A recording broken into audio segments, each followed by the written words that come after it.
What's going on, everybody? It is your humble YouTube live stream host, Timothy J. Ward, back with another live stream. I think this is like our fourth one in 4 days.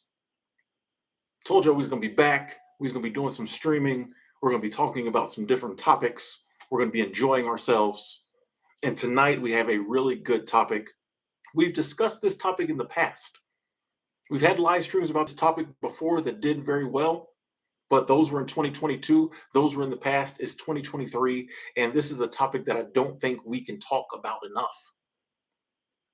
I don't think we can talk about this topic enough because the shadowy figures behind the scenes, the they in this world have not stopped.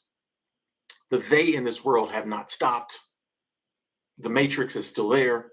And so I'm always down to talk about the matrix and how we're trapped in it, my definition of it, how you can get out of it, all of that. So that's what we're going to do tonight. Hope everyone is doing well. I'm just over here watching the stream real quick. Seems like the numbers are a little off. Maybe we'll wait a second. Well, okay, all right. The numbers just picked up. Cool. The numbers look a little off. I was like, where everybody at? But we here. Cool. Yeah. So like I said, we're going to be talking about the matrix and the tools they use to keep you trapped in it. Because to my mind, most of the people in the world are living in a type of matrix. You know, they are living in a system that keeps them from living the life they really want to live.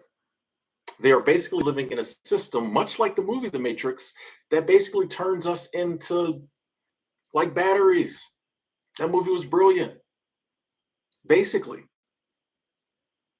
these tools that we're going to talk about are used to basically have us work.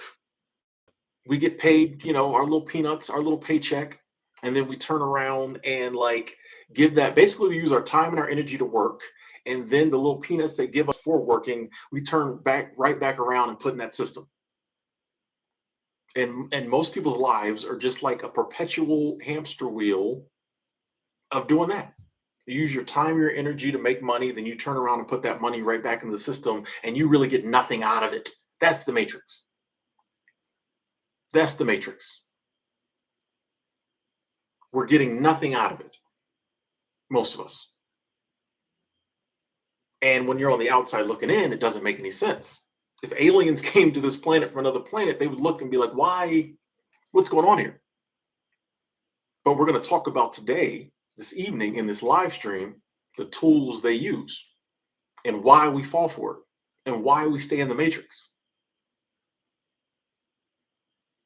Y'all know me, I am huge on talking about one of the words I use the most. If they could like rank the words you use the most on your channel, one of the words I use the most is programming.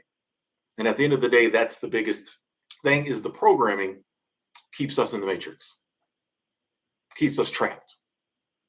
The cool thing is though, there's like we're trapped, like the door's open. Basically, we trap ourselves. So the more we learn and the more we realize, wait a second, this doesn't make any sense. That's just the programming. That's not really me. Then we can leave. It's really the easiest. It's really not. It's like a mental trap. You know what I mean? It's really not a trap. You can get up out of it. There's no locks on the doors of the matrix most of us are in. You can get up out of it. But you have to realize you're trapped. You have to realize you're enslaved to run away. Because if you think you're living good, you're never going nowhere. You have to realize you're enslaved and that there's somewhere better before you'll leave. And that's how the matrix that a lot of us are living in is. Like, people just don't realize there's anything better because of the program. So today, we're going to talk about 10 tools that are used to keep us trapped in the matrix. And that way, hopefully we can realize, oh, I am in the matrix, or I still got a foot or a leg or an elbow still in the matrix. Let me get all the way up out of there. Because that's the path to living the life you really want to live, not the path to living a life that like you're just existing and enriching others and making other people happy.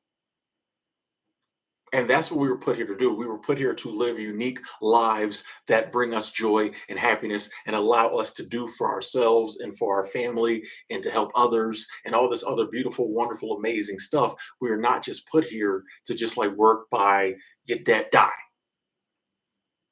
When you're in the matrix, though, that seems like what you're supposed to do.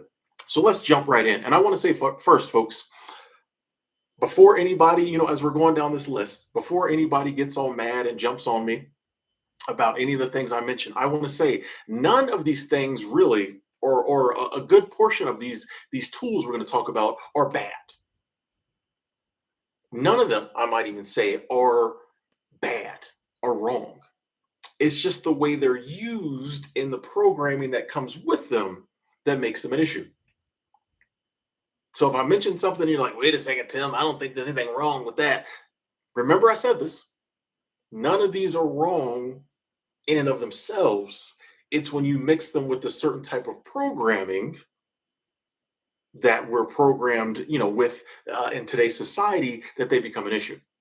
For example, our number one tool, the first one we're going to start with is possessions. I'm trying something new, something different today, folks. This might be super stupid, but I want to do a visual aid. All right, I want to do a visual aid for each one of these. So number one, possessions. Did I spell that right? Look up, my handwriting is horrible, but I want to do a visual aid. Possessions. That is the first tool used to keep us trapped in the matrix. And I'll tell you why. Like I said, there's nothing wrong with possessions, but from a very young age, probably from the womb, like as early as we're able to like take in stimuli and information, we are being programmed to buy. Consumerism. We are being programmed to be happy little consumers from a very young age. It is all about buying, buying, buying. Possessions, possessions, possessions. And this is a great tool for the people who run the matrix, for the people at the top of the pyramid. Because the more they can get you to buy, the more you have to like stay in the system. If you spend your whole life chasing possessions, you're always going to be taking all the little peanuts they pay you. Or even if you get paid well, you're going to always take all the money they pay you and give it right back to them. You work hard, you get a paycheck. If you really believe that possessions is what it's all about, you're going to always take that money and give it right back to them, which means you're going to need to go back to work. You see what I'm saying? If we were just taught like, hey, buy the things that make you happy, you don't always have to spend your money on things. It doesn't matter if you're happy. It doesn't matter if you have 100 things or if you have one thing. If you're happy, you're fine. If we were taught that, people would take the money that they've made and put it in other avenues, and they just wouldn't blow it.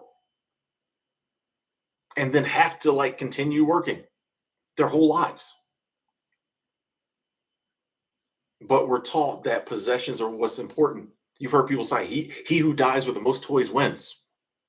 I was looking at this documentary the other day. America has, I forget how many million square feet of like storage space. We got so many possessions in this country, they can't even fit in our houses. We have to rent other space to put them in. That just shows you how deep the programming is about possessions.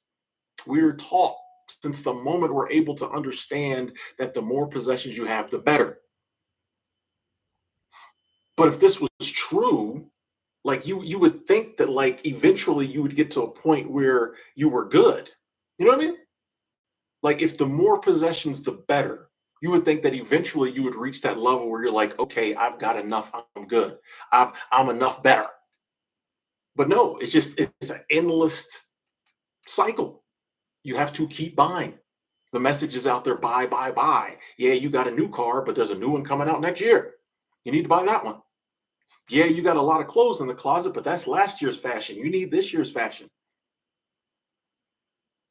Yeah, you use that toothpaste, but this one over here is new and improved. It's better. It's more expensive. It was always something new to buy. And it keeps us broke. And when you're broke, you got to stay. And we're going to get to Number three, all these first ones, and all of them actually tie in, but these first like three really tie in. But you get broke, you got to keep working, and that's on the list as well.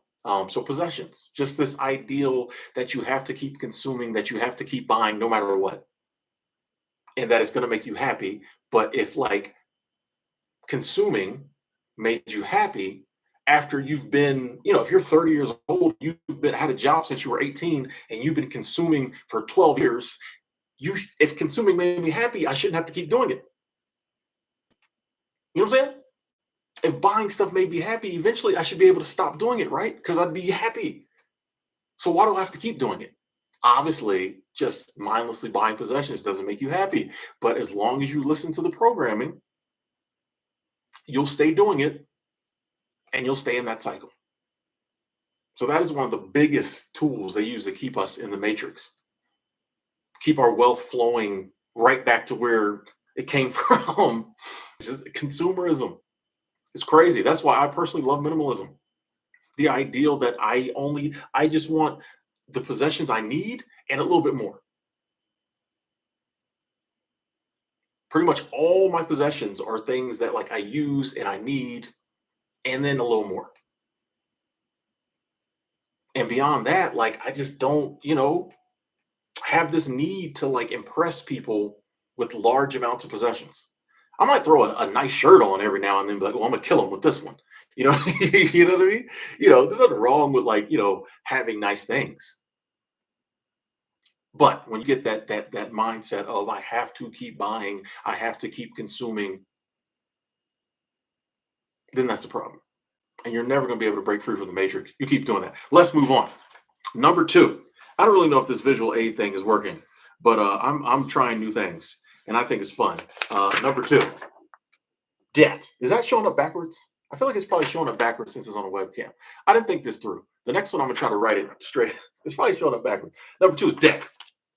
Number two is debt. Like I said, it ties in. We may stop doing the writing down. That was dumb. Um, number two is debt. Ties in perfectly with number one because, and this one is a brilliant strategy on the puppeteers, the people at the top of the pyramids, the theys. This is a great strategy on their behalf. They said, okay, we already got people giving us back all their money, but how can we get even more from them? We'll loan. Every time I think about this, I start laughing. And when you start thinking about debt like this, it's a good way to get out of it because you see it's a game. Not only are they trying to take all your money and keep you on the hamster wheel, they will loan you more money to buy more things. We want you to spend all your money on possessions and then spend money you don't even have yet. We will loan you money you don't even have yet. We'll give you these credit cards. We'll give you these loans. We'll loan you money you don't even have yet. So now not only do you have to work in the present moment for us, you got to work. You already owe us the next 5, 10 years of your money. You already owe us the next 5, 10 years of paychecks because you're so far in debt. So not only do we have your present locked up in our hands, we have your future. And they love to spin it that like debt is your friend. And now I understand most of us don't have the money to buy a house cash. So yeah, mortgage is totally understandable. I totally understand most of us don't have the money to buy a new dependable car, which a lot of us could buy a dependable car cash. But I understand some people want to buy a new car, whatever. A lot of us don't have the money to buy a car cash. Emergencies come up. Maybe you need to use your credit card. Like I said earlier, none of these are bad standing alone. But when you put the programming behind it and the ideal of like, hey, if you can't afford it, it's okay. We'll help you out. We'll give you this credit card. We'll give you a loan. We'll give you this store card. It's okay. We got you. We're your friends. The ability, like the what was it, MasterCard commercials with like the priceless, they mentioned all these things people would go do and like pay for it with MasterCard, and they make it seem like they're doing you a favor. You can go to that ball game, you can take that vacation, you can do all that. But the only reason they offer you credit and the only reason that they give you loans and let you get in debt is because not only once again does that give they got your future in their hands, but they're making tons of money. They're making tons of money off of you. It's the same game. They want to get as much of your hard-earned wealth as possible. They want you to give it right back. They're not helping you. On some instances, yes, it's helpful. But we all know people who have thousands of dollars of credit card debt on stuff they can't even really remember what they spent it on, stuff they never use. People taking out mortgages on houses way bigger than they'll ever use. People getting brand new cars every year. You know what I mean? Like all this behavior comes from the fact that they will loan you the money to do all this. They will loan you the money to do all this crazy stuff that they know you don't really need to do. Why will they loan you this money? Because they make money off of you and it keeps you in the matrix, keeps you on the hamster wheel. You can't take time off from work when you got $12,000 worth of credit card debt and a mortgage and two car notes. Average car note these days on a new car, $700. You can't take time off. You can't go out and enjoy yourself. Even when you're not at work, you're stressed out because you know you got to work 12 more years to pay the car off. You're trapped. You're stuck. But we're programmed to believe this is the path. We're programmed to believe that's normal. You'll hear people all the time, oh, everybody's got that like that. Not true. Also doesn't mean you have to do it. That's why I love putting this message out to young people. A lot of people just went along with the system. They wake up 40 years old. They got all this debt, all these bills. They're like, what happened? Everybody told me this was what you're supposed to do. Everybody said this is what you're supposed to do. And speaking of debt, real quick, I got to talk about student loan debt.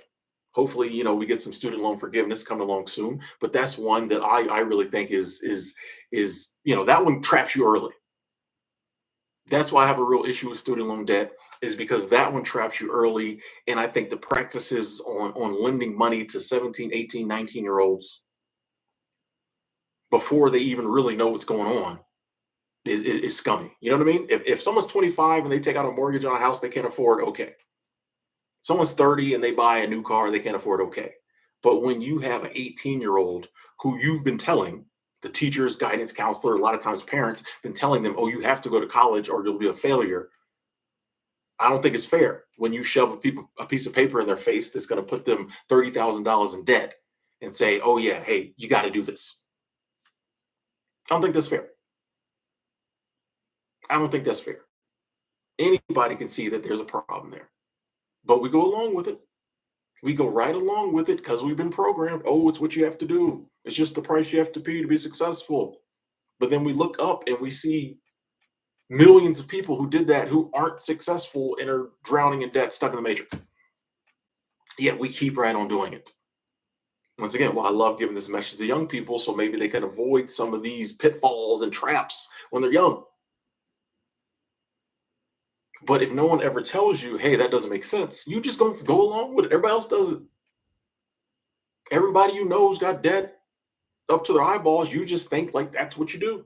Somebody has to come along and be like, hey, you can live a debt-free life. For you to be like, really? Someone has to come along and tell you there's a matrix, or come along and tell you there's freedom. Hey, you can live your life free of all this stuff and you'll really enjoy it more. You're like, really?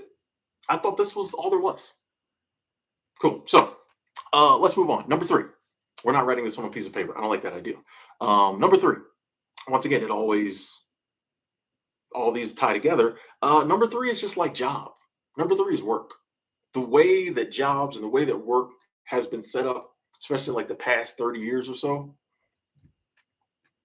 Like I said, they get you buying all these possessions. They get you in debt. Now you have to work. And the more people have to work, the more people have been putting up with. Now we're starting to see some pushback. I do think work is changing, which I think is amazing. But we all know 70s, 80s, 90s, early 2000s, work was getting crazy. Longer hours, mandatory overtime, lessening benefits, healthcare getting more expensive. Work was just getting out of control and like taking over our lives. And if they have you working 65 hours a week just so you can afford your health insurance and your bills, you ain't got time to think about anything other than just like going back to work Monday. You know what I mean? You don't have time on the weekends to sit around and do the reading and the discussions and the research to figure out what's really going on in your life. You're just happy to plop down, watch a ball game, eat some fatty foods,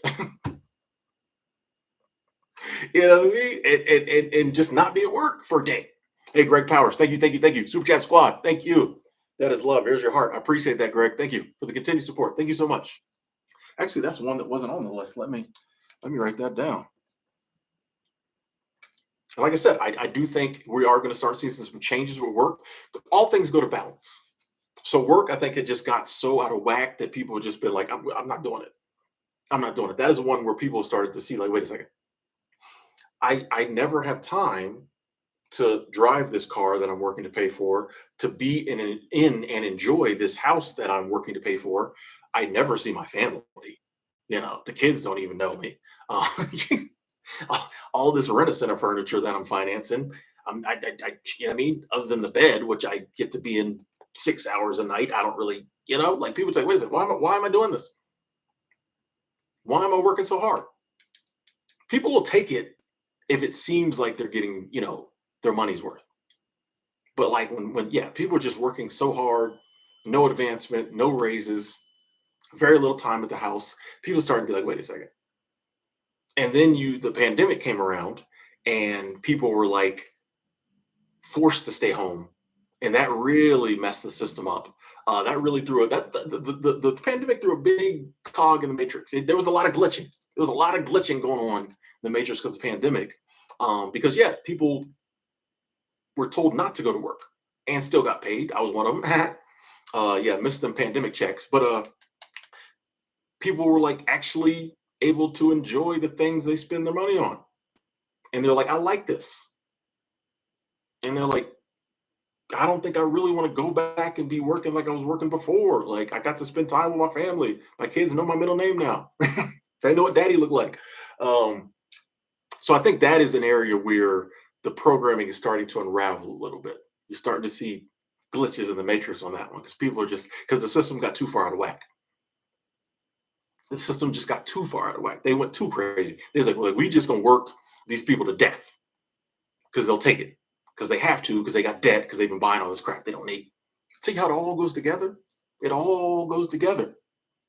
I also want to add, and once again, none of these things are wrong except when you apply the programming and the way they're sold to us. Another one that gets people with when work is involved in the arena of work. Another way, which is starting to unravel a little bit too, the concept of retirement. Like the concept of retirement when there was like real pensions and real retirement, cool. When you could work for the city for 30 years and then get a check the rest of your life, okay.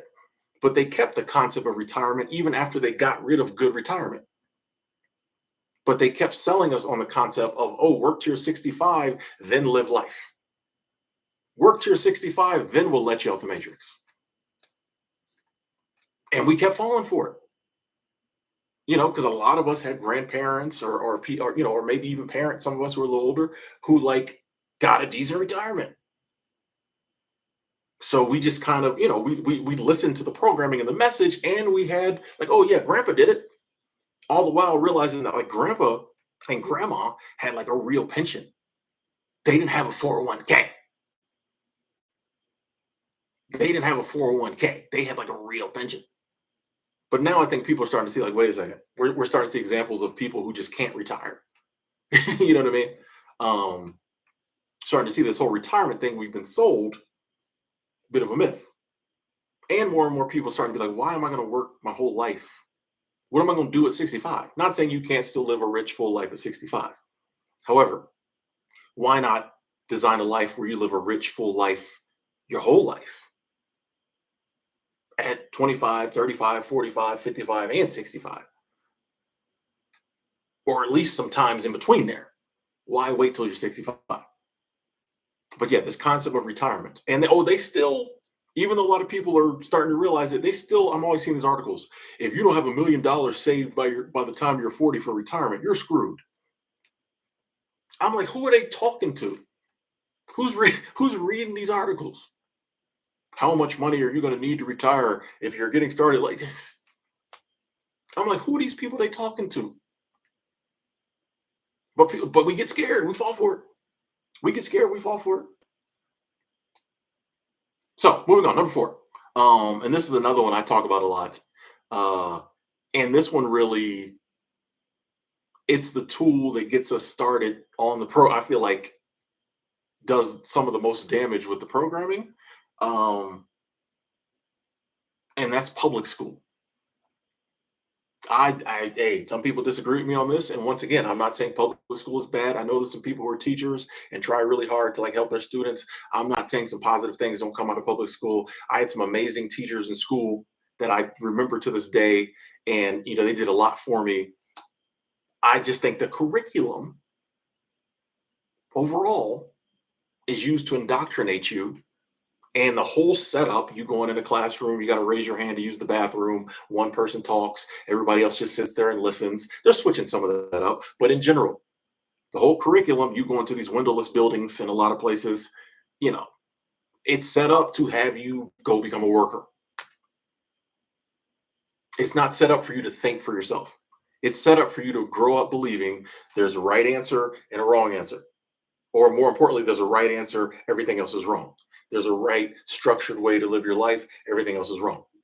Thou must listen to authority. Raise thy hand if thy needs to pee. Lunch is an hour. You don't get breaks.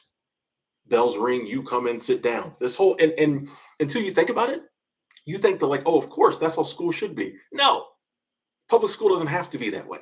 You can learn the same stuff, or you can learn better stuff, stuff that's really would do you some good in life in a different setting, in a different structure. You can learn about the truly important things in life and in a totally different structure. You could sit in circles and everybody could talk, as opposed to sitting in desks in rows. No one can talk to the teacher. Why don't we learn about finances? You can start teaching kids about finances in third grade. Why don't we learn about finances? Why don't we learn about relationships, about love, about parenting, about financial freedom, about eating healthy? What I mean? All of these things that are really important in life, you're not talking about. They'll teach you about Shakespeare. You know, I'm always railing on Shakespeare. They'll teach you 8 different types of math. And even math these days are trying to screw up. They'll teach you about some stuff. I'm a firm believer, like after about the fifth grade, you don't really need to know. Once you learn how to read, how to write, basic math, I think beyond that, it should just be like life skills. Why aren't we teaching our kids life skills? Why aren't we busting them out to nature, teaching them about the earth, teaching things they're really going to need to know? No kid should ever say, when am I ever going to use this? They should know. When we're teaching our kids in school, they should know, oh, I'm definitely going to use this. Actually, I go home at night and help my parents with stuff. Because, what I mean? Like, why are we just teaching them this other crazy that they never use? Like, I'm drawing a blank on what we're teaching our kids in school because I don't even remember what they taught me. I'm trying to come up with some other things they teach us that aren't important. I don't even remember. I don't use it. Why don't we teach our kids life skills? And then as they get older, if we have to have them stay for 12 years, why don't we start letting them get apprenticeships, teaching them like job skills? Why don't we start letting them go to work, make money? But we've already taught them about financial freedom. So they'll know, okay, I might go to work and work for someone else for a while, but I know the true path to financial freedom is like, earning money for myself if someone wants to do that. We can teach them job skills. We can teach them life skills. Why we got to teach them? Once again, I'm trying to think of something we teach our kids is not important. I forgot it all. I wiped it all. I, I've, supp- I've suppressed school. Um, I was that dude. Like I had a rule in high school. I would never take more than two books home. Usually one book because I thought it looked cool to have one book and walk around, go waiting for the bus. I never had a backpack. I might have two books. Never. Yeah, yeah. I was different in school. Once I got to high school and moms didn't care about my grades as much, as long as I passed. I'm like, I don't. This is not like it was a joke to me. Like I'm like, this is it's not real. I've been saying since I was a kid, like this isn't real. Like something's off. Like I think I always kind of knew there was a matrixy thing going. You know what I mean? Like I always knew like this isn't, and not that it's not reality, but just like I just could feel that like most of the lives people were living weren't like genuine. Like it wasn't what they wanted. Like I could just tell there was something else at play. You know what I mean? Something else was going on. Like I was like, this just doesn't feel like it didn't feel natural. Like high school didn't feel natural. I'm like, this is not what we really should be doing. I would see like, I'd be people watching and I would just get the feeling like this isn't what we would be doing or how we would be living our lives left to our own devices. When I look back at like our ancestors and some of the ways they lived, I'm like, I feel like this is more how we should be living. And I'm not just talking about the fact that they had less technology, things like that. I'm thinking about the fact that they had stronger communities. You know what I mean? I'm thinking about the fact that a lot of them didn't have, prisons. You had a strong community. If someone didn't follow the rules, you just kicked them out. You're not incarcerating people for a year. You know what I mean? Like it just that's a whole nother road we can go down. But it just seemed like our ancestors lived more authentically, like they closer to nature, closer to the circle of life. If you wanted something, you went out and got it. You wanted a house, you went out and built it. You want to eat, you went out, you hunted, you gathered. You didn't have to go work for somebody else to make money, and hopefully they paid you enough to go buy those things if those things are even in the store. I'm totally off on a tangent. I'm totally off on a tangent. Y'all know me when I start talking about public school. It all starts coming up. Hey, Fifth Dimension, thank you, thank you, thank you, Super Chat Squad. Hey, it's all love. It's all love. Thank you for that love. Thank you, thank you, thank you, Super Chat Squad. It's a goal. Yes, the goal is to get out the matrix. The goal is to get out. You got to start looking at it. I'm telling you, the more appreciate the likes. We just hit 100 likes. Thank y'all. The more like you focus on the stuff and think about it, the more like we see in our lives us living in ways that we really don't want to. That's really the matrix. You going through life living it in a way you don't want to because you've been programmed to think you should. The more you look at this stuff, you're like, wait a second. Why do they do that? Why does it happen like that? Mr. Riviera, thank you, thank you, thank you. Super Chat Squad. That is love. Super Chat Train. Thank you, Mr. Rivera. Thank you so much. Said, hey, Tim, good message. Thank you. Thank you. Excuse me. Moving on. Number 5. And here's an interesting one. Status. Status is something they use to keep us conforming, living a certain way.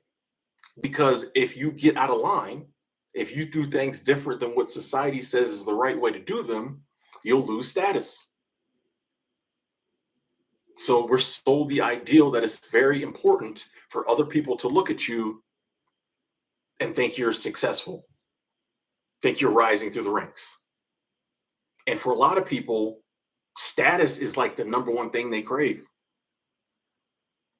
There's a lot of people, especially this in the internet age, there's a lot of people who prefer clout or views over money, which that's all status.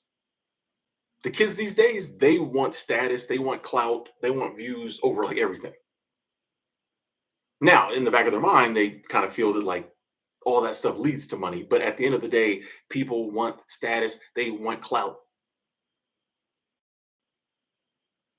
And you know that if you don't follow the rules, if you step out of line, your status goes down. That keeps people in line. That keeps people in line. And it also keeps people buying more possessions. It all ties together. Buying more possessions and getting into debt so they can buy more possessions so they can have more status. The better the title on your business card, the more status. The nicer your car, the newer your car, the more status. The bigger your home, the more status. The hotter your partner, the more status. We start to look at things from a mind frame of what will people think, as opposed to like, what do I want? What do I need? And then in order to, all the things that give you status in this society cost money. And so you're right back on that hamster wheel of work, buy, get debt, work. It's working to get the money, then giving it right back to the people who pay you. Because people are afraid to lose status. Which at the end of the day, if you just get over caring about status, it's much better.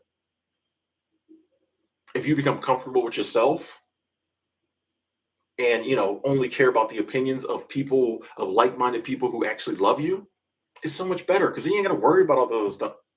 Then you can ask, like, what do I need? What do I want? And then you can spend your money, your time, your energy on buying or acquiring or doing those things.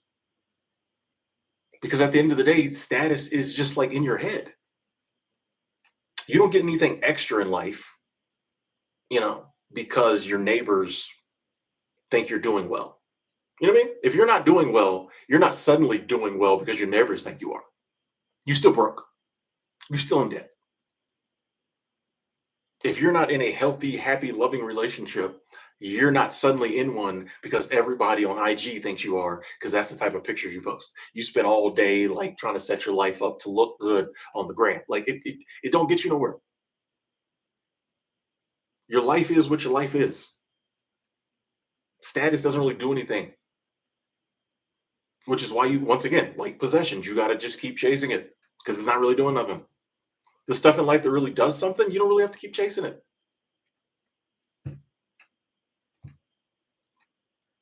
I like being happy. I do stuff that makes me happy. I don't have to constantly be worried about, oh, what's the next happy. You know what I mean? I just, I do things that make me happy. Don't care what anybody else thinks. Status, you do. Oh, well, if I do this, what are they going to think? If I do this, what are they going to think? When I'm trying to be happy. I don't worry about like, oh, if I do this, it's going to make me happy. But what are people? No, you just, yeah. Status is one of them. It's not real. It's an illusion. And illusions are the best thing to keep you chasing because you can never catch it. It's a mirage. Every time you keep, every time you think you reach that oasis in the desert, it disappears. You see it further ahead. People got to keep going. It's that dangling carrot. There's never enough. No matter how high or how much status you get or think you've got, there's always another level. So you'll just keep falling in line, staying on that hamster wheel, staying in the matrix, trying to chase status, and you can never get to a place where you're like, I achieved it. Nope. Nope. Because there'll always be someone who like, yeah, you're there, but you could be here. So status is crazy. Okay, now we're gonna get into a couple. We're gonna get into a couple here now. I gotta reiterate. I'm not saying there's anything wrong with these next two. I'm just saying when coupled with societal programming, it can keep you in the matrix. Okay. Number 6. I'm gonna lose some of y'all, possibly. Yeah, we're a pretty smart group. Y'all will get this. Marriage. Once again, there's nothing wrong with marriage. The issue, and when marriage becomes a trap, is when you do it because you feel like you need to do it, or you do it at a certain time in life because everyone has told you if you're not married by 23, there's something wrong with you. If you're not married by 30, there's something wrong with you. And that's totally just like societal programming. They don't just say, hey, eventually find somebody. If people just said, hey, you go through this life, and if you find somebody you love and want to marry them, fine. That's how it should be. That's how it should be. But the programming is you need to be married by a certain age, or you're going to be an old maid, or you're gay. that's that's a people are going to think you're gay. Like that's basically the programming. You have to get married by a certain time, or nobody loves you. You're unattractive. You're an old maid. People are going to think you're gay. You're a weirdo. So you best get married. And the reason they push this, I firmly believe, is because married people spend a lot more money than single people a lot of times. There's a lot of money involved with marriage. All these things they push on you, it's to get your money. It's to get your money. Why do you think there's so like? And another thing with marriage too. Once again, no disrespect if you had a big wedding, but this ideal that like you have to have a big wedding, spend all this money, blah, blah, blah, blah, blah, and you have to do it in your 20s. There's an agenda there. There is an agenda there. They come up with this stuff. Oh, wedding dress has to cost this much money. You got to buy a diamond ring. Just think about this stuff, folks. And once again, if you did any of this and you can afford it, fine. More power to you. I'm happy for you. I go to my friends' weddings all the time. Love it. Marriage isn't for me, but it's a lot of the stuff that comes with it, the programming that comes with it. If you don't buy her a diamond, you don't love her. You know, oh, the father has to pay for this big wedding. I'll tell you all this programming that comes with it. And then once you're married, it never stops. You got to buy anniversary presents, and it just keeps going and going and going. Like I'm telling you, it'd be totally different if they was just like, you find somebody you love and you want to get married, and do that however you want to do it. If it was like marriage ceremonies back in the day, where everybody just gathered around a bonfire and got drunk, you know what I mean? But like, tell you, there's agendas.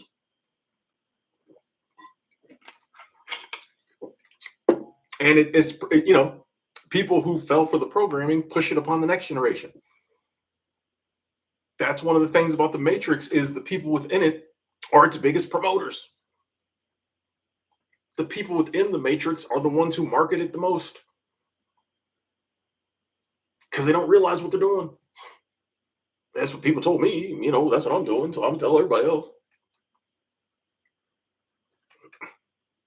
Number 7. Once again, nothing wrong with this, but another way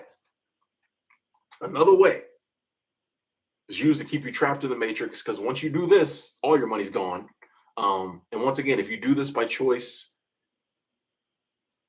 and it can be amazing, beautiful, I've heard, but this whole ideal of like you have to have children, another trap.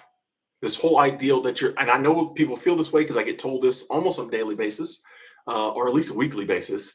The whole ideal that like if you don't have children, your life is meaningless makes absolutely no sense. This ideal that like if you don't have kids, why are you here is crazy. Once again, if you are with someone and y'all decide, hey, let's have some kids can be beautiful, magical experience. I know a lot of people who feel like that's their very purpose, was to raise their kids. Awesome. I got a very, very, very good friend who just had a baby. I'm ecstatic for her. But once again, society likes to push, you need to have kids or something's wrong with you. Why? Because kids are expensive. You have to spend money. I'm telling you. Because why else? I'll tell you, why else would anyone care? A lot of this stuff, you're like, oh, I don't know if that's programming. Ask yourself, why does anybody care then? Why does anyone care? Part of it is the money. People with kids spend a lot of money. I know so many people's like, man, I would love to like be living a different lifestyle, quit this job, got kids. And respect to you if you made that decision on your own, or respect to anybody with kids. But like part of it, if they can get you to have them kids as early as possible, another reason they want you to get married, and then you hurry up have kids, you hurry up and get that family. Hey, you'll need a bigger house, you'll need more cars. You're gonna have to keep working. You need more money. It all ties together. It's all about you using your time and energy to make money and them getting that money from you. They make money off you using your time and energy. You use your time and energy at work and they make money off that. They pay you a little money and then they get that money right back on things that aren't enriching your life. If they're getting that money right back and it's things that make you happy, cool. But it's not. And the more kids you got, the more that money they get. If you're working. Now, if you're not working, you probably get a check. But anyway, that's another tangent. But I'm just saying. You have to think about these things. Why have I been told my whole life to do this? And at certain times, I have to do it. You can't just live your life. You have to do certain things certain times. Somewhere, Somebody started up a myth about it. And whoever started up that myth, whoever instigated the programming, was probably getting something out of it. Now, let's move on to number 8. We're going through these pretty quick. Let's move on to number 8. And number 8 is one that it probably should have been higher up on the list. Probably should have been higher up on the list. But one of the tools they love to use to keep you in the matrix is fear. Number 8 is fear. Anyone who knows me and has followed the channel any length of time, one of my biggest keys to like a happy life is to stop watching the news, because the news is just fear incorporated. Fear is the news is fear incarnate. The news is fear personified. And any other word I can think of that I'm probably using incorrectly here. The news is one of the main tools to keep you afraid and keep you from stepping out of line. They want you staying at the same place, doing the same things. They want you living just like this narrow type of life and scared to do anything outside of that. Because if they can scare you, they can control you. Anything outside the matrix is dangerous. Ooh, scary, booga booga. You got to live your life right in here. If they can keep you living your life right in there, they know where you are. They know what you do. They know you spend your money. They know everything. Like, that's how they get you. That fear. Don't want you going anywhere. Don't want you talking to other people. Don't want you learning about other cultures. Don't want you doing anything. They want you so scared that all you do is just basically stay in your little part of the world, go to work, come home, hide out in your house. We all know people, that's all they do. Go to work, come home, hide in the house. If they do go out, they're scared. Got to take a weapon with them everywhere they go. Nervous, scared, looking at everybody crazy. Go back home, hide in their house till it's time to go to work again. That's what we're doing. And it may not seem like we're doing that, but like, we're scared, we're shook. They want you to think the world is a scary place when at the end of the day, the world is a beautiful, awesome place. And there's tons of places where you can go. There's not all these issues. Tons of beautiful, scenic, amazing, peaceful, non-violent place on the earth. But they want you to think everywhere's scary. There's hatred everywhere. There's murder everywhere. There's human trafficking everywhere. There's disease. There's death. All this stuff. You better just stay in your house. Go to work, come home, hide. If the world was that bad, we would have all died thousands of years ago. Are there scary things in the world? Sure. Is all that stuff they try to scare you with out there? Sure. But it's not on the levels. It's not on the levels that they try to make it seem. I give you a good example. Why every time there's like a mass shooting, do they put it all over the news? What does that do for you? And I'm not downplaying the pain or whatever people go through when there's a shooting at a school or something like that. I understand that. I think we all feel for the victims, the families. But putting it all over the news does nothing for anybody. If it happened in San Diego, put it on the San Diego news. You don't have to tell the whole world. But we've been conditioned to think you have to. There's some people now like, wait a second, you have to, I need to know. Why? So many things that put on the news you don't need to know about. You don't need to know about it. It doesn't affect your life. You don't need to know. Our brains are not meant to have that much overload. You wonder about people stressed, nervous, sick, scared. It's the fear. Not another one. And this one, I really just realized when I was down in Florida on vacation, staying with some friends of mine who watch cable television. The only people I know who have cable television. I was like, you ain't got Netflix? They done ramped up the commercials featuring like, medication. The medication commercials, the pharmaceutical company commercials, they have ramped those up since the last time I was watching cable. They have ramped those up. They want you to be so afraid for your health. They want you to think that any little ache and pain, or even aches and pains you ain't got yet, is a reason to run down there to the doctor, get on some medication. Why? They get your money and it's control. They get your money and it's control. If you're scared, oh man, I'm gonna die if I don't listen to my doctor, they got you. I'm gonna die if I don't spend all my money on this medication, they got you. I'm gonna die if I don't keep working this job for the health benefits, for the health insurance that they're overcharging me for, then they got you. It's all about controlling you. That's what the Matrix is. They want to control you so they get all your wealth back. You're just a battery. You're just a paycheck for them. Tell you, but yeah, I was sitting there like every single commercial break, they talking about medications for illnesses I never heard of. I'm old school. Pain is a part of it. Bodily aches and pains is part of it. If it gets so bad that like I'm like, all right, I gotta go see somebody, I go see somebody. Other than that, I just expect my body to heal itself.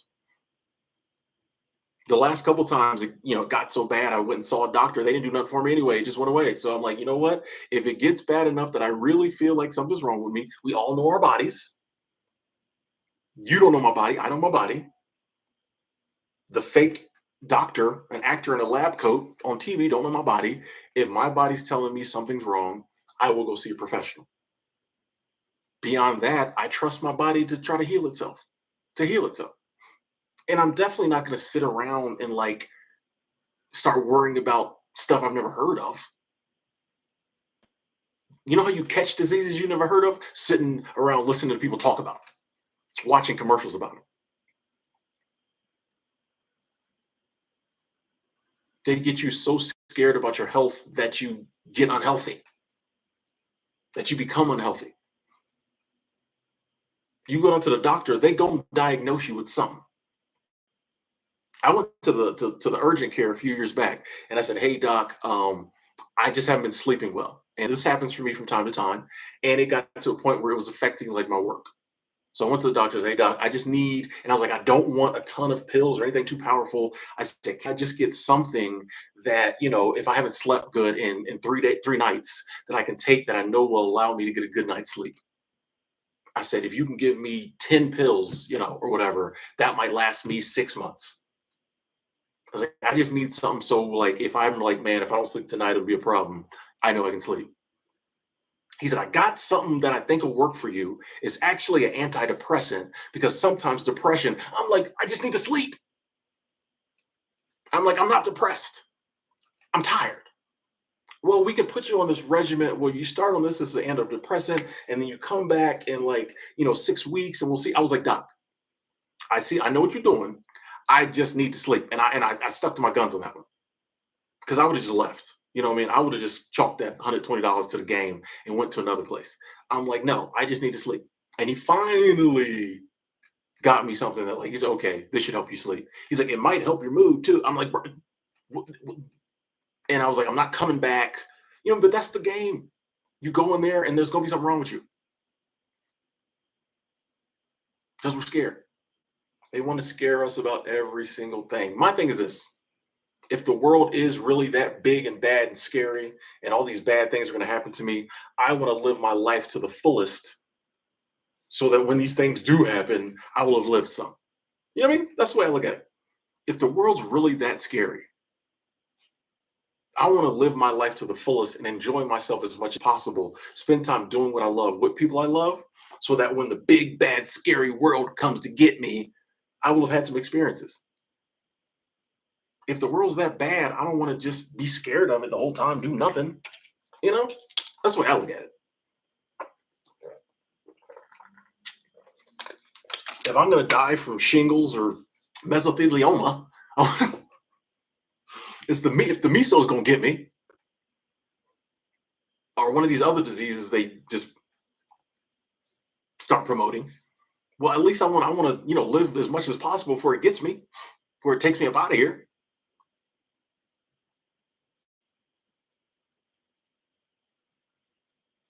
If crazy gunmen are that rampant, I'm trying to go enjoy myself. You know what I mean? If I'm gonna get shot in a mass shooting because crazy gunmen are that rampant, Well, they're gonna have to take me out on a hike. They're gonna have to take me out at Disney World. They're gonna have to take me out on a cruise. They're gonna have to take me out traveling. They're gonna have to take me out when I'm on a date with a beautiful woman. They're gonna have to take me out when I'm doing something fun. They're not taking me out at Walmart or one of the other places I allow myself to go when I'm not hunkered down at the house. You know what I mean? That's the way I look at it. If they coming for me, they gotta come for me while I'm doing what I do. I'm not letting this fear mongering. The news does it. People on social media do it because it gets views, it gets clicks.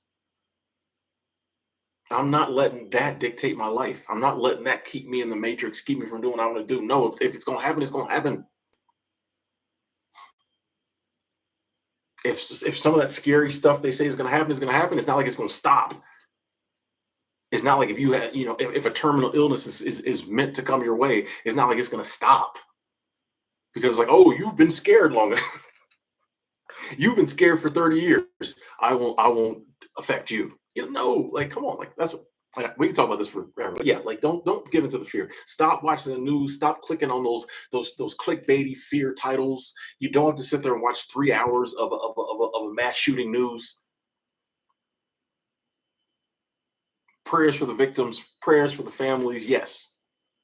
But you can pray in about 30 seconds and move on. Pray as long as you like, but then move on. You don't gotta sit there and worry and like at the end of the day, you know what I mean? Like, don't give into the fear. Live your life. Moving on. Number 9. Another way they keep you trapped in the matrix. Mind numbing entertainment. This kind of goes back to what I was saying earlier. They work you so long. When you get off work, all you want to do is plop down on the couch, turn on the TV, watch a game, watch some mind numbing entertainment, be entertained. Nothing wrong with entertainment. There's nothing even really wrong with mind numbing entertainment. But when like that's most of the entertainment, it's just mind numbing. Or they like a lot of our entertainment has fear in it too. Why do you think there's so many cop shows on TV? Why do you think there's so many murder shows on TV? There is a disproportionate amount of cop and murder shows on TV. No one ever thinks about this. I noticed this recently because I've been trying to watch like stuff other than that. I love a good murder mystery. I love a good war movie, but I'm like, I don't want to sit and watch people die every night like I used to. So I've been trying to find stuff that isn't a cop show, a murder show, people dying. It's hard to do. I mean, you can watch comedies, but like if you want to watch a drama, because I like drama, it's hard to find a good drama where people ain't getting killed regularly. Like our ideal of drama is murder, killings. Hard to find a good drama show. There's a disproportionate amount of shows that every episode someone dies. Think about it. We don't think about it. You just think that's normal. Oh, of course, every season there's 15 more cop shows. It's by design. It's low key fear. That's just one aspect of like you got. I'm saying once you start to break this thing down, you start seeing like pretty much everything that's presented freely to you is set up to keep you looking at the world one way. They want your worldview to be like this. And now they might have different, say like in the arena of politics, they might give you two choices, but it's the same worldview. Even the entertainment, there's messaging in it, there's programming in it. That's one of the reasons I love the internet now is because like I can go on like YouTube or some other, social media platform and I could look at stuff that people who don't have an agenda have produced and put out. So I love about YouTube. I can just watch my content creators that I appreciate, and they're not trying to scare me. They don't have an agenda. They just want to make this content. They just want to talk about whatever they're talking about. And I can finally, like our parents couldn't do this. Our parents couldn't search and find entertainment. They had to watch what was on the TVs. They had to listen to what was on the radio. It actually has got better in that aspect. However, it's also gotten worse because there's so much more mind-numbing entertainment and fear-mongering entertainment that like it's hard to get away from it. When you go to work every day, people aren't talking about that new documentary that came out that's like positive. They talking about that new serial killer show. Once again, if that's what you like to watch, cool, I get it.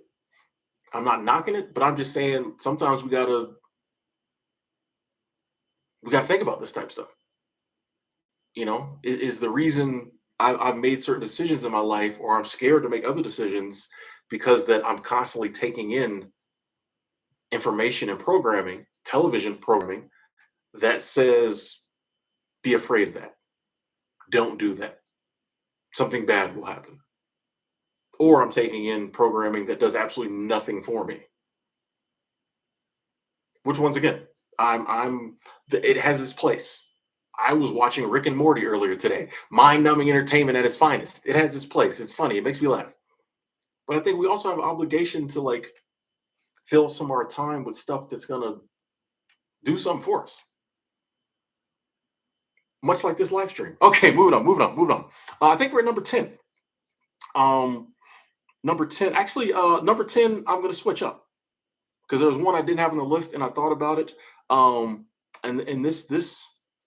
this ties in with like health and other things, but I really think that and I really want to focus on this year is eating healthier. I think the foods we eat also keep us trapped.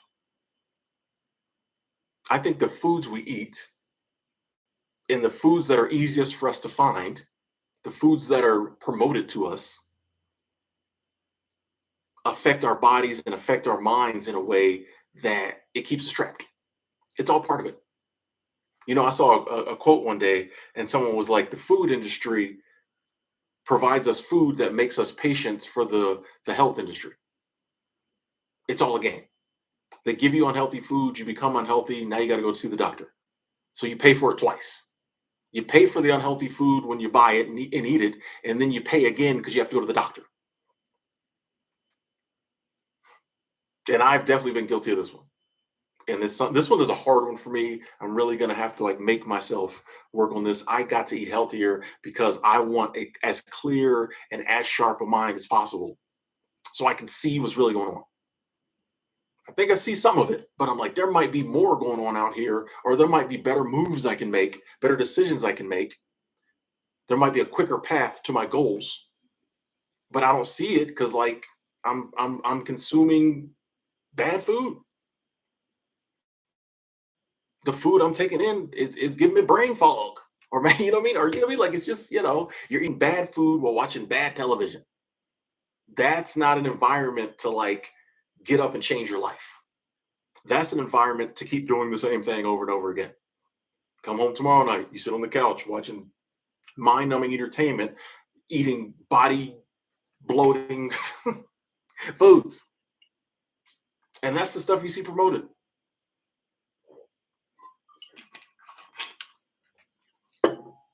It's crazy. Once you look at it that way.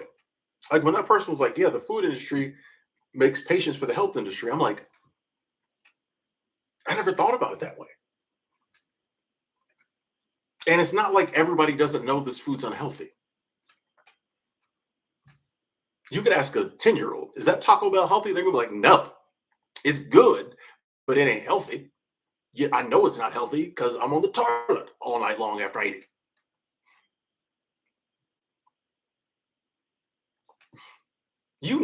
Just instinctively if something's good for you. You want to know the litmus test? If it tastes crazy good and you just want to eat a whole bag of it, it's probably not healthy. Good food, you eat it, it tastes good, you're full. Unhealthy food, you just want to keep eating it.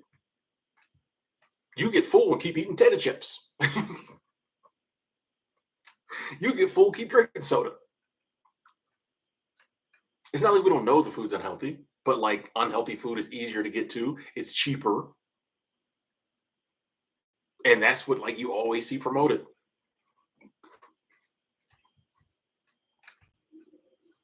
Makes us sick, doesn't give us the energy we need. And so that leads to the zombification of society. We're just, we just go along with what they say. Hard to fight the system when you're just, tell you, stuck in the matrix. I'm saying once you start to see, like, wait a second, all of this stuff is part of the programming. It's by design. All of it. No wonder like we fall for it. It's really not our fault. No wonder we fall for it. 90% of what you've been lie. You know what I mean? or was tweaked in a manner to make you behave a certain way. Almost all of what we're taught or what we believe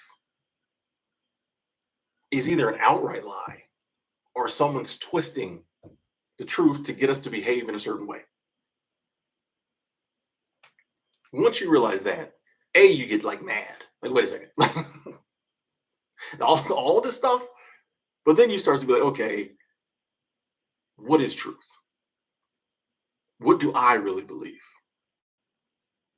And then that leads to the question of, okay, how do I really want to live my life? Like, what do I really want to be doing? What do I really want to be consuming? What worldview do I want to have? How do I want to spend these 80, 90, 100 years I have on this planet? Do I want to spend it doing what everyone else does and being as unhealthy and unhappy and unfulfilled as everybody else seems to be? Or do I want to spend it, excuse me, doing things that make me happy, make me healthier, bring more love into my life, and I'll have a fulfilling life? But you have to first realize there's another option. And I really think there's a lot of people who think that the way they're living, even though it's not fulfilling, is the only way. Or the thought of like doing it different is just, ooh, stuck in the matrix, trapped. But like we said earlier, it's a trap that you can get out of. It's one of those traps that once you see it and decide you want to get out of it, you can walk right out of it. You know what I mean? You know how like they have those they have the dogs with the shock collar. And so like the invisible fence. So the dog goes to a certain part of the yard, and if it tries to go out in the street, it gets a little zap.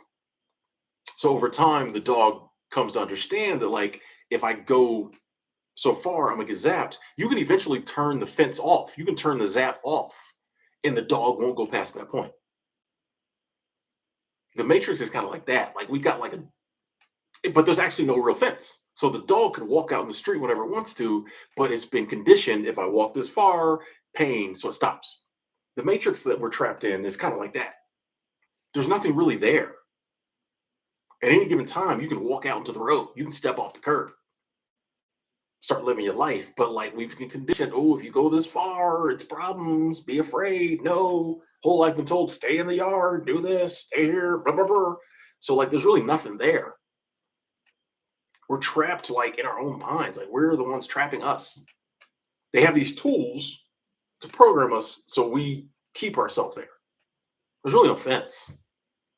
Once you realize, like, oh, this is dumb, I ain't got to do this. You can just walk, you just walk away from it. Unless you live in a country where, like, by law, you have to do some of this stuff.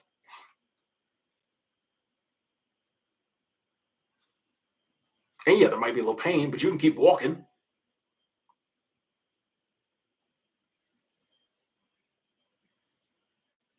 So yeah, that was our list. 10 tools they use to keep us trapped in the matrix. I appreciate y'all tuning in for that. We're going to go to the comment section now. I saw a lot of good comments coming in. I didn't really get to read a lot of them, but yeah, I want to be part of this conversation. So if you got anything you want to add, something you want to talk about, questions, I saw someone mention how handsome my nose was. Let's do it. Let's talk about it. Let's talk about it.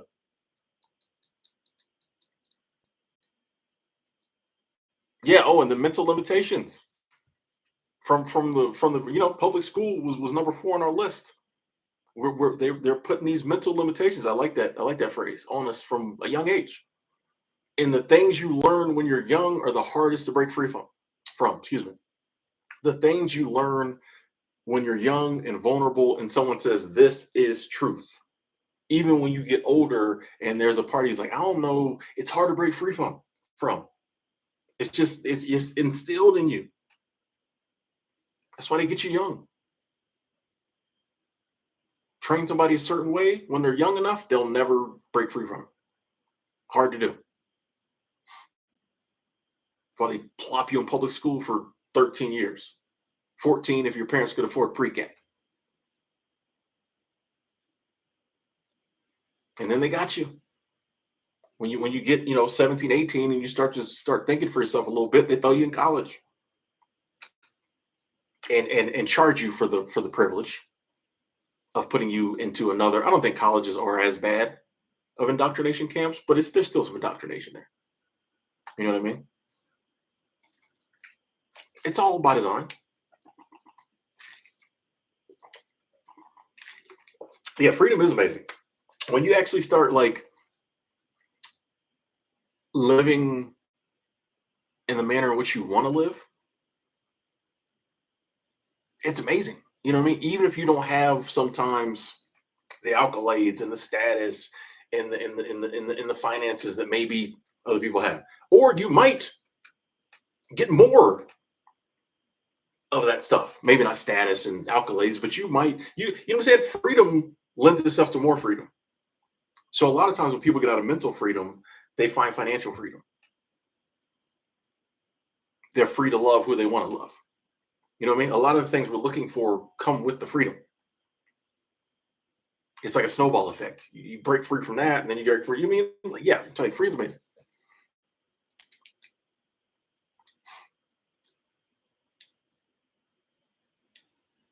There's a couple $100 to just walk to into the doctor's office. Oh, I know, right? I mean, that's another thing. Like in this country, especially in America, healthcare prices are like through the roof. It does not make sense for us to pay as much as we do for healthcare. And like I've had this discussion with a lot of people, and no one has ever been able to prove me wrong because you can go to other countries and get the same healthcare for cheaper. Another reason they don't want you traveling or learning about other places because you'd be like, wait a second, this is crazy. Hey, Mercedes Lynn, thank you, thank you, thank you. Super Chat Squad, that is love. Thank you so much. I appreciate that. It's a happy Friday, Tim. Great topic. Thank you, thank you. Happy Friday to you as well. Glad you joined the topic. Appreciate that love. Thank you, thank you. Yeah, when you realize, oh, I can go to another country and have that same surgery for $10,000 less, you start to be like, wait a second, what was that extra 10 grand for? The privilege of doing it in America, of having it, of being cut open and sewed back up in America. You know what I mean? Like, come on now, you got to think about this stuff.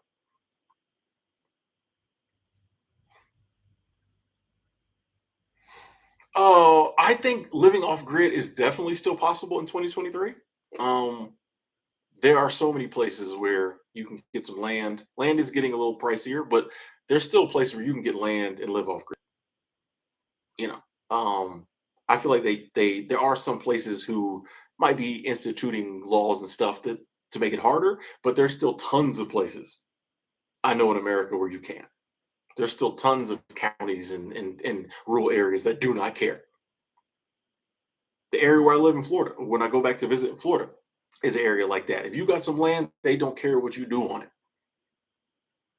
As long as you pay whatever the little property taxes are, they really don't care. And there's so many places like that. They try to make it seem like, oh, it's impossible to live off grid. Uh, yeah, yeah, it's still very possible. Still very possible. Hey, Doris Nance, thank you, thank you, thank you, thank you, thank you. Super Chat Squad, that is love. Thank you so much, Doris. It's a Tim, great message. Truth. Hashtag truth. Yes, yes. I appreciate you saying that, Doris. I appreciate the love. Thank you so much. Thank you. Super Chat Squad, Super Chat Train. Yeah, some people have free healthcare. We're not going to get into the argument. People are like, yeah, but you pay for it in your taxes.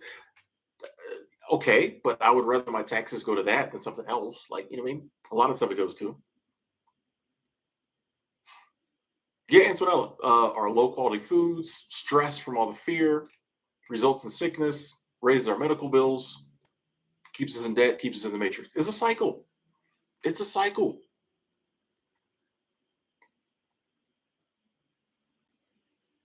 That's why I'm going to try to start eating better foods. I've been really working on keeping my stress down for the past few years, and I think I've been doing a really good job. A lot of like keeping my stress level down. I've just learned to like try to let go. If something I read a headline or someone says something and it kind of scares me, I just accept that could happen. if they're promoting a lot of shootings on the news, instead of me being like super scared, oh, I'm just like, you know what, I might walk in Walmart one day and someone shoots me in the face. It was the same way during the pandemic. I was like, that's not something I'm really interested in catching. But I was like, you know what, when they told me to wear the mask, I wore the mask. I came home. I still come home and wash my hands every time I walk in the door. I did what I felt I needed to do to be safe, and I was like, beyond that, if I get it, I get it. I'm not going to watch the news about it every day and look at the numbers and all this other stuff. I'm like, okay, I did what I could do to protect myself. If I get it, I get it. If it kills me, it kills me. I ain't got to worry about it now. I try to look at everything like that. Anything I think of that scares me, I'm like, it's a possibility that could happen. I don't think is going to happen because a lot of the things we think of that scare us, we just pull out of the deep recesses of our, like, it's not even an option. It's not even in front of us. We just start getting scared about it because they talked about it on the news or something. So I tell myself it is a possibility that that could happen. If it happens, I'll just have to deal with it when it happens. And then like I can start to let go of it. I don't have to worry about it now because I've already said everything I could say. Because a lot of times when we're worried about something, we try to start thinking of solutions to keep it from happening. Like, no, there's a possibility that no matter what I do, I could die in a car accident. So I drive safely. I don't drive drunk. You know what I mean? Like, and I let it go with that.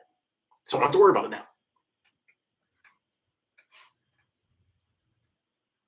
We have nuclear weapons. There's a possibility there could be a nuclear war. We all die.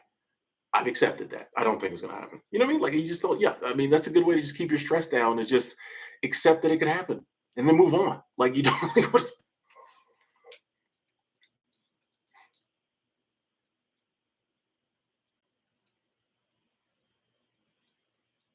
Getting a lot of good comments here.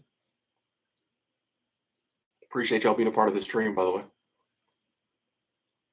Never thought walking on the beach would be so liberating. Retired 2019. Yeah, telling you, nature is that's another stress relief. Nature, especially when you put yourself in abundant nature.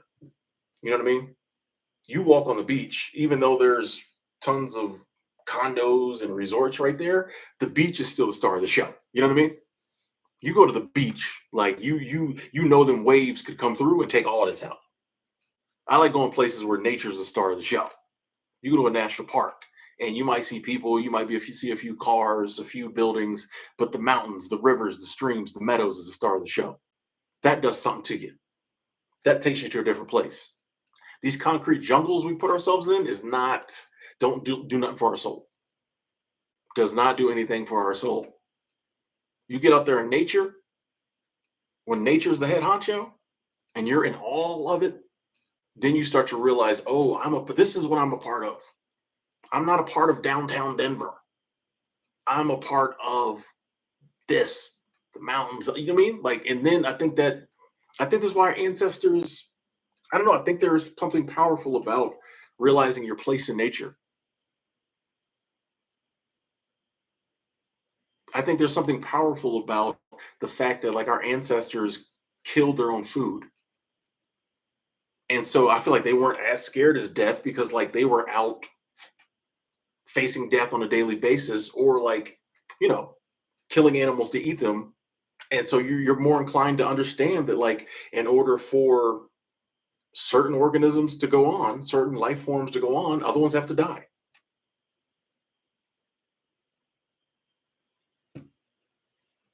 We have this idea that we as humans are at the top and nothing should ever touch us or kill us. Like when you out there hunting and there's a good likelihood that bison or that bear or that tiger or whatever could come kill you. You have that your views on life and death are different. Some days you get the bear, some days the bear gets you, and it's fine. I feel like these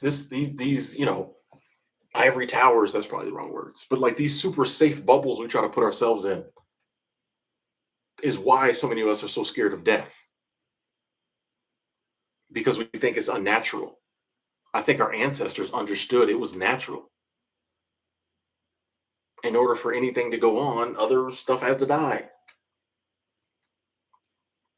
You know, when my consciousness leaves this body and I die, I'm going in the worms got to eat. The worms got to eat. Humans got to die for the worms to eat, and then turn that into soil. It's all connected. We try to break that cycle. Anyway, okay, moving on. Moving on. Yeah, the numbers are looking good on the chat today. These are good numbers. Thank you.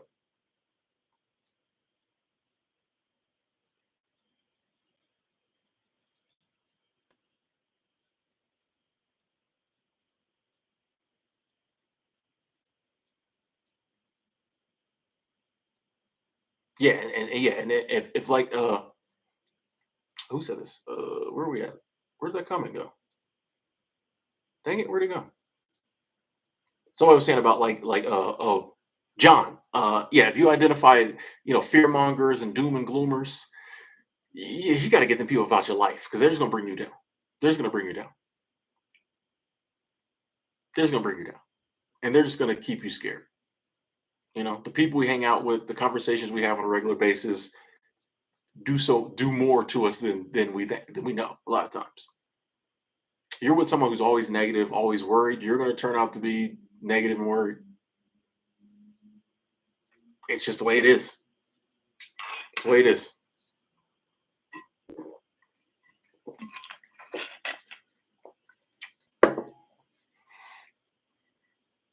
Gas prices is another one. They're always going to try to scare you with gas prices. Ladies and gentlemen, let me just break down gas prices for you. Gas goes up, it comes back down. Sooner or later, it goes up again. Sooner or later, it goes back down again. I don't know why we get so worked up over it. That's another one. If you just let go and say, okay, sometimes I have to pay more for gas. Now the people who have businesses that are directly related to gas, I understand them being like, okay. But in that instance, you might have to charge your customers a little more. But you don't have to make it a conversation all the time. Sometimes gas goes up, sometimes it goes down. And once you realize that, okay, you might have to drive a little less. If you only got $100 budgeted for gas for 2 weeks, you may have to drive a little less. You may have to figure something out. It's not like something we need to talk about. Talking about gas prices never made them go up or down.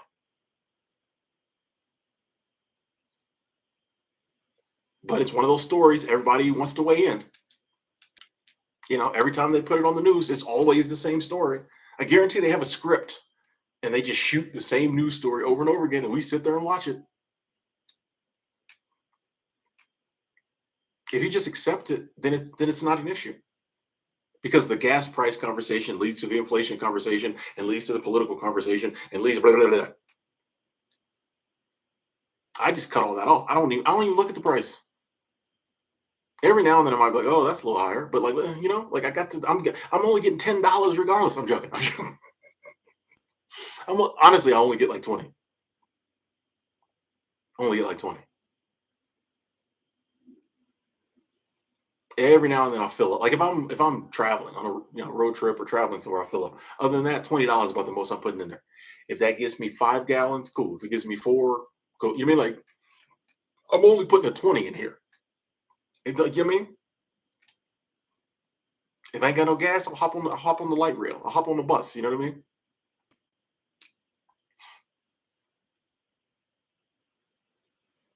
Just because something changes or something might cause us discomfort doesn't mean we have to dwell on it. And that is something that a lot of people struggle with because we're not taught that. All the wise women, all the wise men, all the sages throughout history have taught this. Jesus talked about it. Buddha talked about it. All the religious figures talked about it. But we don't get it. The programming overrides it. And all the wise men and women are like, don't worry about it. But what about this? What about this? Just don't worry about it. But I got to just don't worry about it. I've started to say it all works out. And the more I say that in my life, the more it works out. It's crazy. I've just started to say, hey, it all will work out. And I've noticed the more I say that, the more it all works out.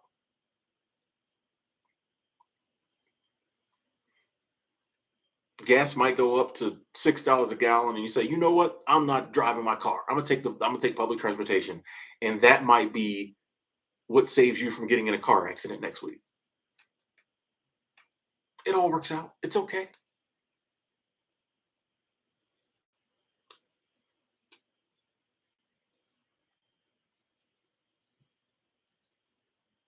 Something bad happens to us, and down the line eventually leads to our demise or our death.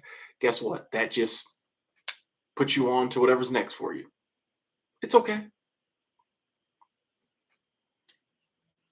It all works out. And the good thing is when you're not super worried and super stressed and you let go of all that worry, you can enjoy the time you have more.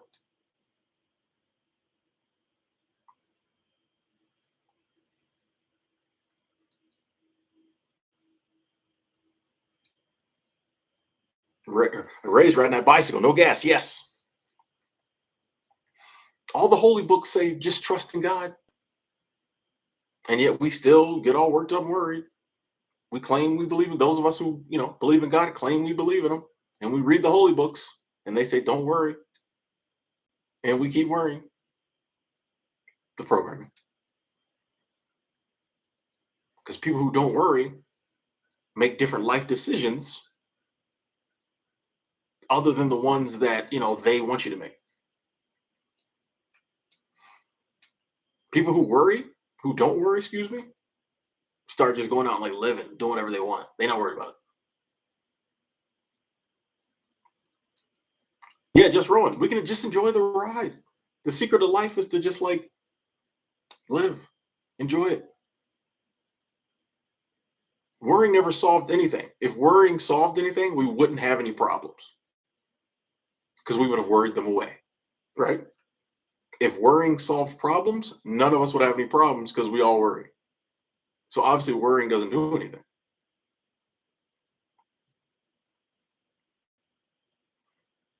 Silver Lumberjack said, "Who is they when it comes to the Matrix? Who is in control?" I don't concern myself so much with like who's in control as I do identifying the control because it doesn't really matter who they is, right? I could, if you could, they could tell you tomorrow, we're they, we run the world. Would it change anything? No. If you're still programmed, you're still programmed. So like, yeah, I don't concern myself with who they is as much as like trying to see what they is doing.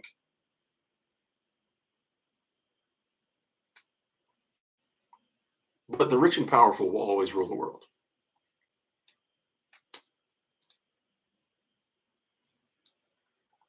Yeah, Ken, I think, yeah, worrying is familiar. And I think our minds always want something to do. Like your brain wants to constantly be thinking and processing. Doing. So if we don't give it anything, an alternative, it's just going to do the work. It's going to go worry. I'm a big believer in that. Like if you don't give your mind something else to do, it's just going to like default to worry. That's why, I feel like if you're focusing on your goals and your dreams and you're constantly bringing your mind back to that, it's going to be like, all right, we got something to do. How can I help Tim achieve these dreams? How can I help Tim achieve these goals? Let's think about that. But if you don't give it nothing, it's going to find something. And it's going to, just pick up on the main thing it hears, and for most people that's fear, worry, all that type of stuff.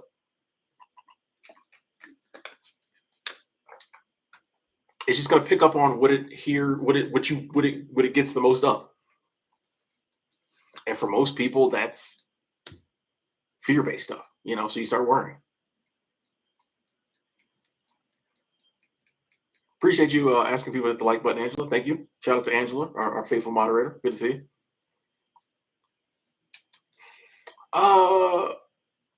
When I feel low, said worrying has its place. I don't know if I agree. I don't know. Is that true? Is that true?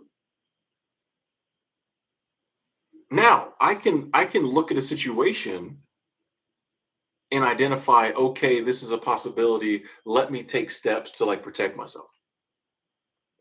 but I don't have to worry about it. Like, what place does worrying have?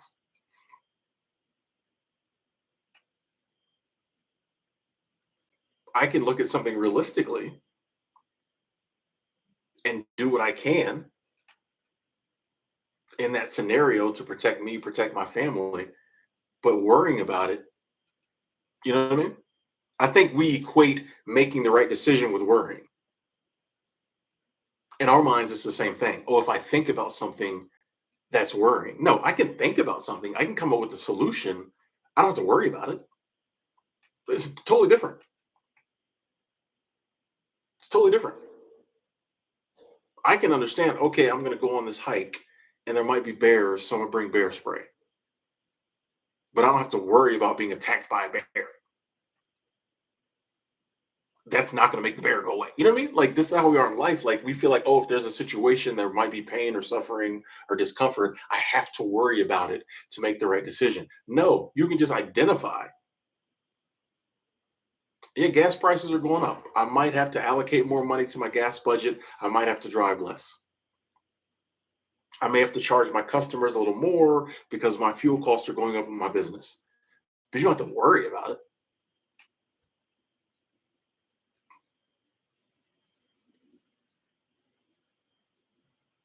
you know? But a lot of times we think it's the same thing.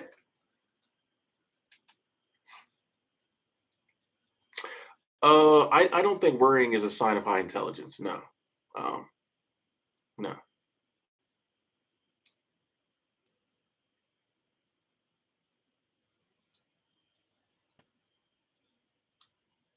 Hey, anonymous, thank you, anonymous, upside down and backwards. Thank you, thank you, thank you. Super chat squad. Super chat squad. Thank you, thank you, thank you. That is love. Love gang in the building. I appreciate the love. So if your past is how you develop and what you're doing now creates your past. I've heard people say that. Yes. I've heard people say that like the present influences the past, just like the past influences the present in the future. Um, I don't think time is linear, so that's a possibility. You know, it's a possibility. Appreciate that, Snow Anonymous. Thank you, thank you, thank you.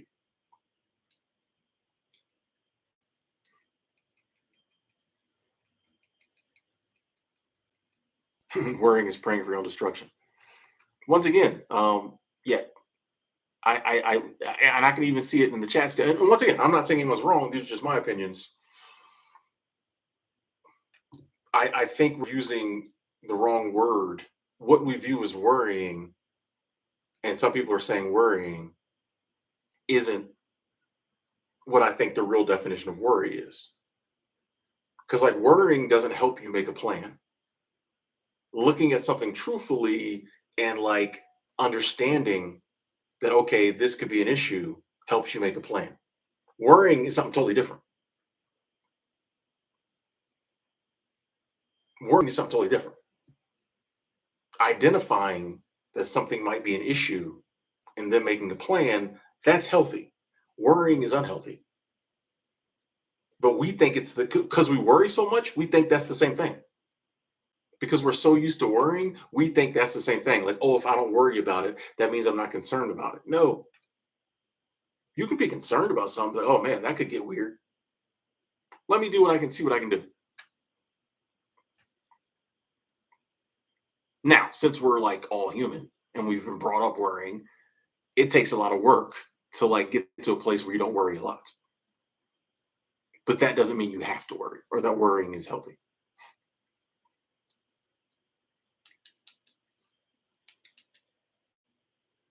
Yeah, you can identify an issue. Once again, like when I feel low, just asked it again. We think it's the same thing. We think it's the same thing that if I look at something and say, oh, that might be an issue, we think that's worry. No, that's just identifying something could be an issue. Hmm. That could, yeah, okay. Let me come up with a scenario, protect myself. And it can stop right there. You don't have to, oh man,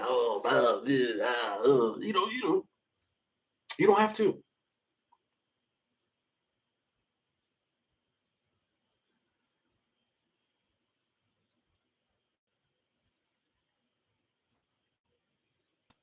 I think we have, I think living the best life possible is when you can find that balance between There's some things I have no control over, and there's a lot of things I have control over. That's why you can catch me reading Seneca, who's a Stoic, and you can catch me, like I did this morning, watching The Secret, because I like the Stoics, I like Aurelius, I like Epictetus, because they let me know, like, hey, there are some things in this life you don't have control over, and you just need to accept that, move on.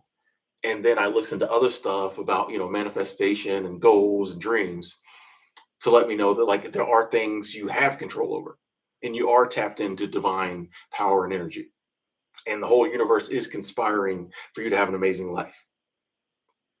So the things that, like, I can influence, and the good I can bring into my life, I'm all in on that. And the stuff that I'm like, I don't know if I got any skin in this game. I don't know if I got any. I just accept. Other people's behavior, I just accept. I can't worry about what other people are going to do. I can't do nothing about it, short of putting as much love and light in the world to try to, get more of that back.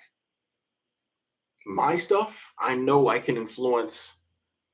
I know I can shape my reality. I'm trying to double down on that. But the stuff I can't, like, I can't, I mean, like, you know, it's that balance. I think it's that balance. Tony said The Secret is my jam. Yeah, I just watched that movie. I hadn't watched the actual movie. I think I had listened to the audio book or something. I hadn't watched the actual movie. So I watched that this morning. I am gold. I appreciate that. Thank you. Thank you. Timmy out here giving great advice. We talking, we trying, we talking, we talking. Tom BKK got out of the Matrix, moved to Bangkok 6 years ago. Nice, nice. I'm trying to get back there and visit again, man. Trying to get back there.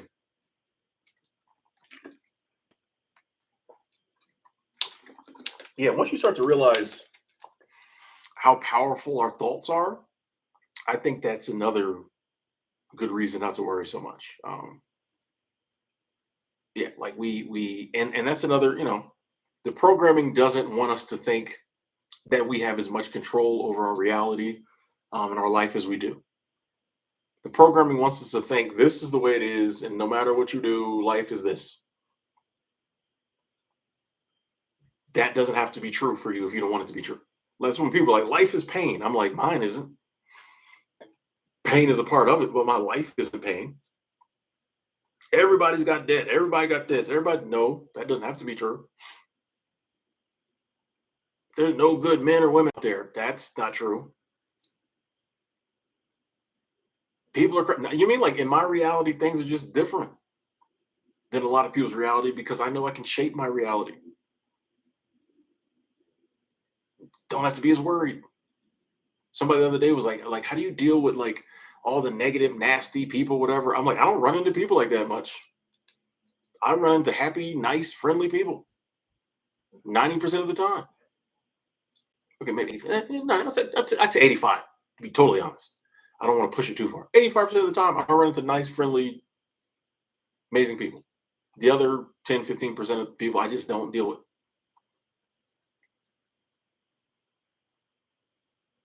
And I honestly think that other people run into 85% negative, nasty people, because that's where they're manifesting. That's their reality, because they believe that's how everybody is.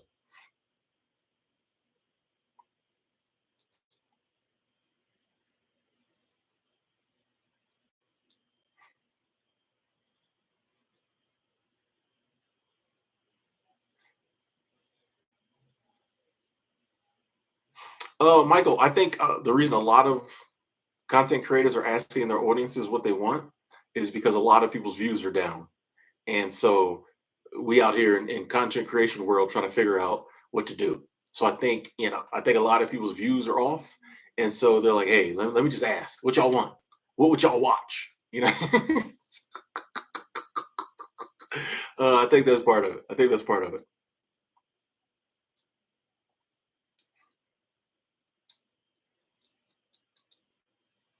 Michael, yeah, the other Michael. Yeah, Michael S.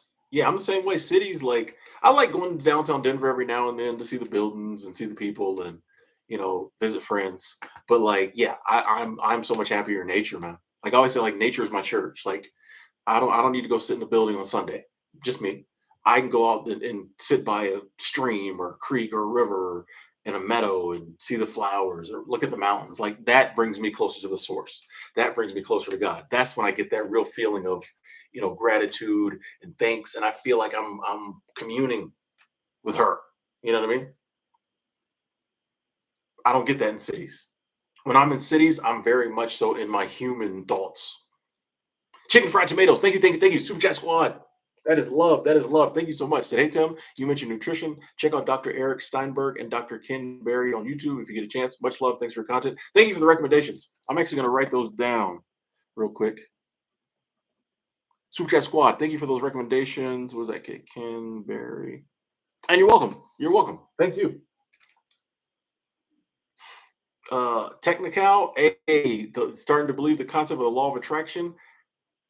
I know some people really don't think it works. I'm big on it. Honestly, I think at its core, it's about focus. And I really think, when you believe in manifesting, you believe in the law of attraction, you stay focused on the things you're trying to attract to manifest. Whereas when we're not deep in our bag on something like that, our brains are all over the place. I think at its core, it's just focus. If I'm trying to manifest something, I stay focused on it. And then once again, back to what we were just saying earlier, it gives our minds something to focus on. Our minds are very powerful. They are tapped into divine energy. So instead of us sitting around worrying all the time, you're using that mental energy trying to attract that mate, that car, that fulfilling job, that whatever, whatever. As opposed to like normally it's all over the place. Worry about this, worry about that, look at this, look at that, I want that, I want that. But like, you just focus on something, you get it. It's pretty simple. Pretty simple. But it also takes believing that like you have the power to bring things into your life. And the reason we don't believe that is because of this list. Left to your own devices, like think about kids. I always take it back to kids because kids aren't as programmed. Kids haven't learned all these truths that are lies. Kids, when they want something, they firmly believe they're gonna get it. If a kid wants a new bike, they talk about it like they got it. Oh, when I get that new, but you know what I mean? Like you can't dissuade a kid from something they believe. We try to as adults. Now that's not true. You can't do that. Now you have to da. They just want it. You see a kid in the store, they think it's their divine right to have them chips. Yeah, I want the chips. Yeah, mommy doesn't have any money for chips. They ain't trying to hear that. They want the chips. Kids just, you know what I mean? I want that. I should have that. I'm getting that. I feel like as adults, we need more of that. I want that. I'm gonna get that. Now, of course, when we have to figure out how to get it, but like, well, sometimes. But you know what I mean? Like, we should have more of that belief. This is something I want. I'm gonna get it in my life. Why would you ever believe otherwise? Why? You mean like why do we believe otherwise? Why, if you're like, you know what, I really want to find a mate, do we believe we're never gonna find one? Either we're gonna find one or we're not gonna find one. Why do 90% of the time we go on the side of, oh, I'm never gonna find one? Especially when we see so many people walking around with mate. You know what I mean? Like if 50% of the people on the planet weren't in a relationship, you might be like, well, you know what I mean? But like we always err on the side of not. We always not err on the side of, but we always go to the side of not. Why? It's obviously the programming. Because we get so much was freely given to us in life. So many amazing things were given to us. The air we breathe, water we drink, you know what I mean? Like all the good stuff is given to us. The ability to love was given to us. So why do we assume that like stuff we want we can't have? Like it makes no sense. It's not logical.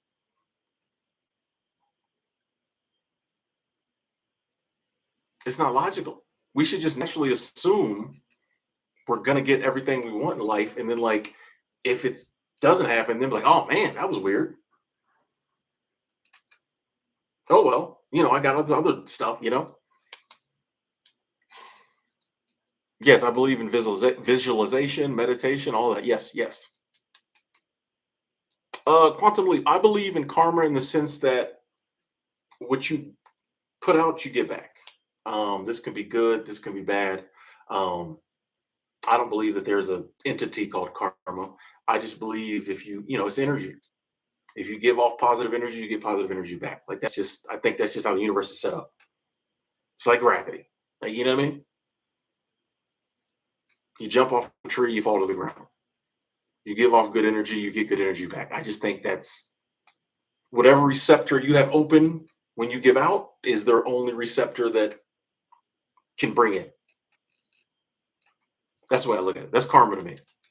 When I open up my positivity receptors to give out positivity, those are the receptors that are open. So only positivity in equal measure can come back. When I open up my negativity receptors and give out a little negativity, I'm gonna get that same level of negativity back because it's open now. You know, it's kind of like negativity, positivity, hate, love is all swirling around, and it can only come into you with the open portal. And when I open up 95% positive portals, I get some of that positivity that's swirling around back in. The little 5% negative comes in. That's what I look at.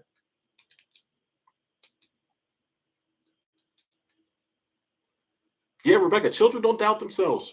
It's the programming. It doesn't have nothing to do with us getting older. It has something to do with we're more programmed the older we get. Kids ain't been in school. Kids haven't been in school as long as adults. Kids haven't been told repeatedly, this is the way it is. This is what you should believe like adults. Kids is fresh out the womb. Kids are fresh out of, wherever they just came from. Fresh out of nothingness. They come into this world looking at the world the way it is. We, as we get older, get more programmed, we start looking at it different. They don't have fear like that. Fear is learned, like Jeanette said. All this, you just, a lot of like, we get the idea like, oh, when you become an adult and you really see the world for what it is, that's why you're fearful and that's why you can't do certain. No, kids got it. Kids know. They fresh out of nothingness. They see the world the way it is. I can do what I want. I can be whatever I want. Then 10 years later, after you beat them down and been like, people who look like you can't do that, they start to believe that.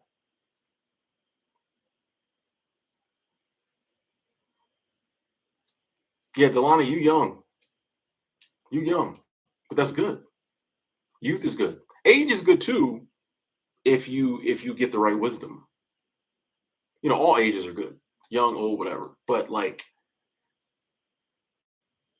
you got to get the right wisdom in there.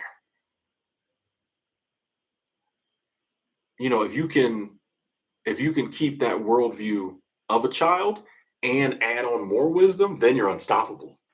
You know, if you can keep that view of I can do whatever I want, I can be anybody, I have no fear. If you keep that from childhood and add wisdom that comes from experience and more learning of positive stuff to that, oh, they can't stop you. You'll be unstoppable. But I think a lot of us, we start taking in and it's not our fault. You naturally believe what your elders and the people older than you tell you. They've been here longer than you. So when they say, "Oh, that can't happen," and you look at their lives and it didn't happen, why would you believe otherwise? If they tell you, "Oh, everybody does this and everybody does it," you're going to believe it's true. The 20 closest people in my life is true for them. I'm the odd one out. I'm a little child. I believe it. But then you got, it falls to us when we get a little older and understand, like, oh, these adults don't know everything, to go back and like figure this stuff out for us, for ourselves. A couple people commented on the hoodie. Shout out to the Nova Nomads. I was just watching Travel Snacks live stream before I came on here. Yeah, when kids start walking, parents start saying no way more.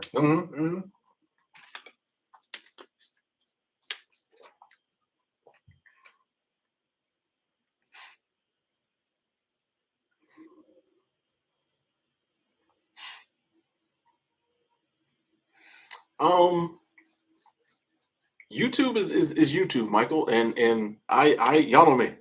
I got nothing negative to say about YouTube. As with anything, when things get big enough, people start to down it. I got nothing negative to say about YouTube. It's done so much for me. So, you know, some of the things that as a content creator you have to deal with is part of the game. Um, Honestly, I know people who work a real job who have to put up with way more. So, like, that's the way I look at it. If I was working a real job, I would probably have to put up with way more stuff than the little things I have to put up with on YouTube. So I got nothing. YouTube has changed my life for the better. Like, yeah, I'll put up with the little stuff you got to put up with. Like, it's just part of the process. It just comes with it. You know what I mean?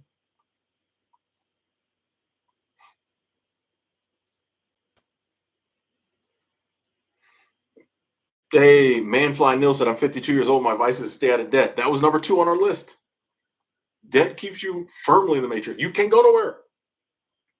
You owe your next 15, 20 years of paychecks to the man, to the woman. You can't go nowhere.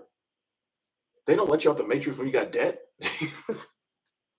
You know what I mean? Like, but that's one of those things they teach you from a very young age. I literally hear people say everybody has debt.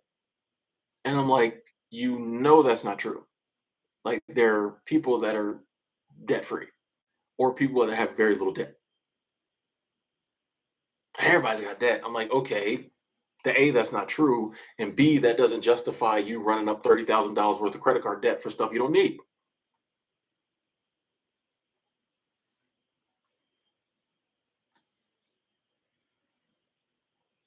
Lee, what up? Lee up there falling off the curve. Lee, it's good to see you, man. It is good to see you. John, actually, you have a good question. You said, is being selfish a bad thing? I think there's good selfish and there's bad selfish. There's hurtful selfish and then there's beneficial selfish. And I think we're selfish in the wrong way. Like, we've never been a more selfish society in a negative way, but we've never been less selfish, I think, in the positive ways.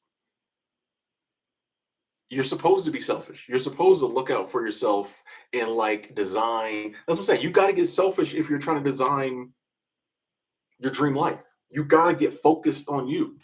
If I'm trying to manifest things into my life and attract things, I got to do some time focusing on me. I have to. But that's a positive selfish.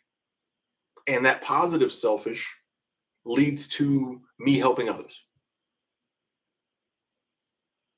Like, when you get yourself right, then you can help others get right.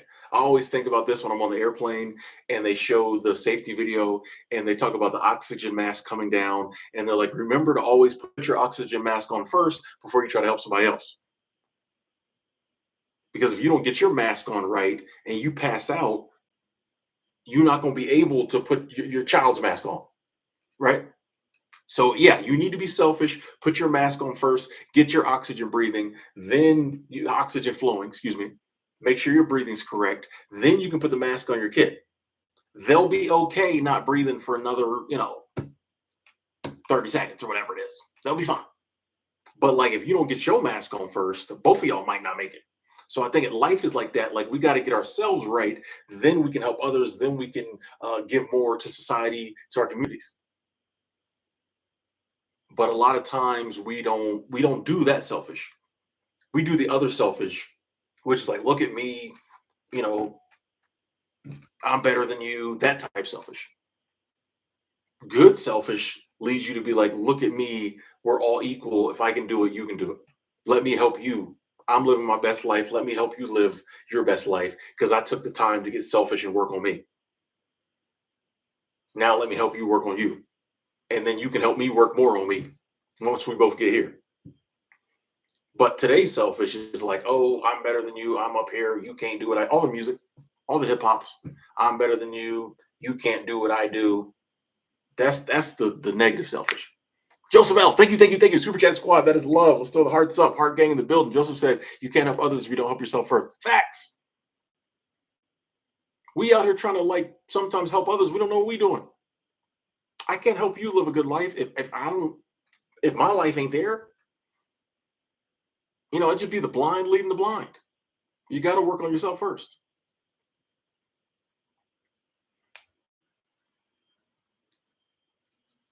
Hey, anonymous, backwards and upside down. Thank you, thank you, thank you. Super chat squad coming through again with love. There's your heart. Thank you, thank you, thank you. So, guys, did you know it's impossible to breathe while smiling? Try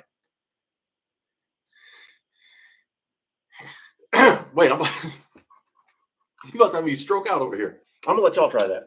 I'm not gonna be on here. Man, that was weird. Super chat squad. Thank you, thank you, thank you. Y'all try that at home. Let me know what happens. I'm about to pass out over here, try to breathe and smile.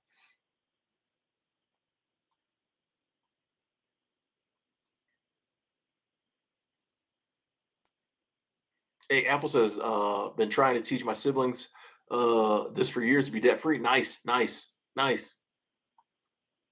I mean, you know what I mean? And those are the lessons, you know what I'm saying? Like we are talking earlier, those are some of the things we could be teaching people in public schools, other than some, you know what I mean? Hey, don't get into debt.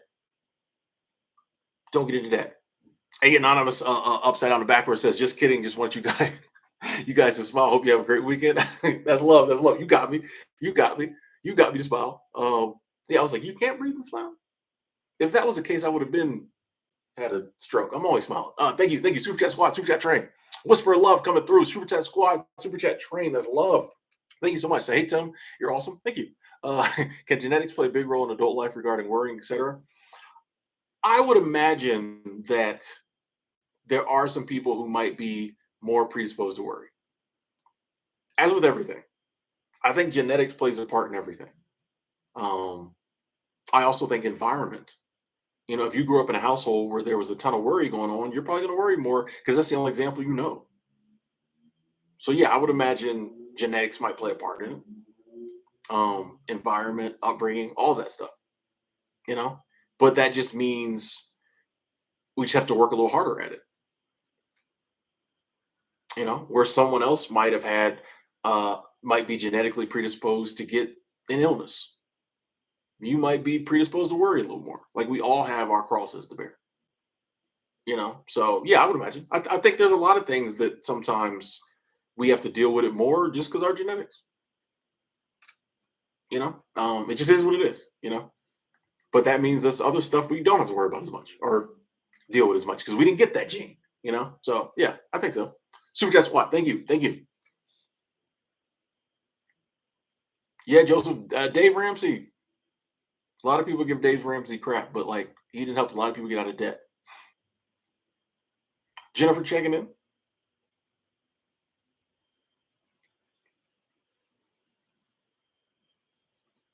My greatest achievement in life sideline. I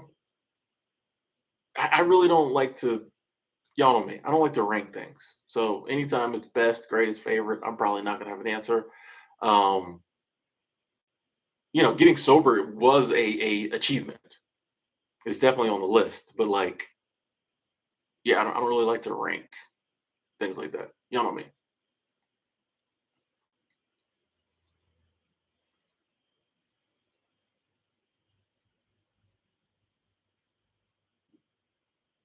Lori says you can reclaim your nervous system. Yeah, and you know, I think so much of our mind and our body we can reclaim and restructure and like you just have to believe. You know, we just believe like we're powerless to a lot of this stuff, and we're not.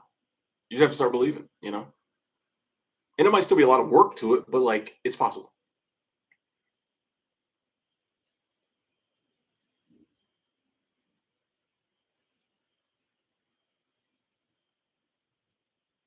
You know, I'm just trying to start to look at more things that previously I was like, well, just leave it up to chance and when I'm like, no, like Tim, you got power over that. You have as much power over that as you have over that. You know,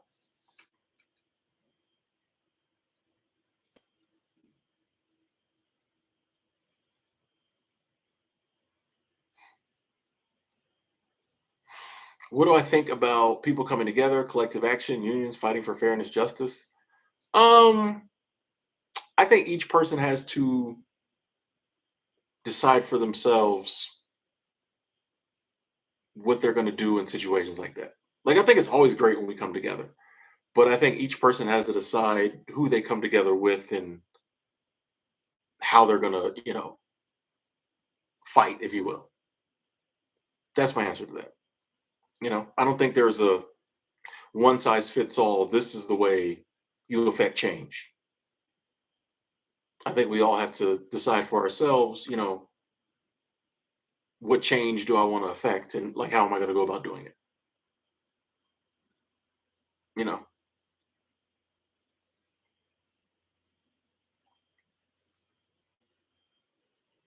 Yeah, medical music. They don't teach us how to make money in school. They tell, hey, if you want to learn how to make money, go get more school. You want to make more money, get more schools. You can go work for somebody. They'll pay you. That's really that's the whole. So say, hey, let's teach you how to like get a side hustle going, start a business, do this, do that. If you want to work for somebody, cool. Let's get you, you know, while you're still in high school, learning about all this crap you don't need. Let's get you some apprenticeships. Let's let you figure out what you want to do. What's your passion for work? Nope. Hey, they all they say is, hey, when you graduate high school, if you want to make money, you got to go to college, and they'll teach you how to work for somebody so you can get a good job. That's the whole. You're like, bro, I already been here 13 years. And I got to pay y'all to go to. Like, were y'all supposed to be teaching me this? What y'all teach me?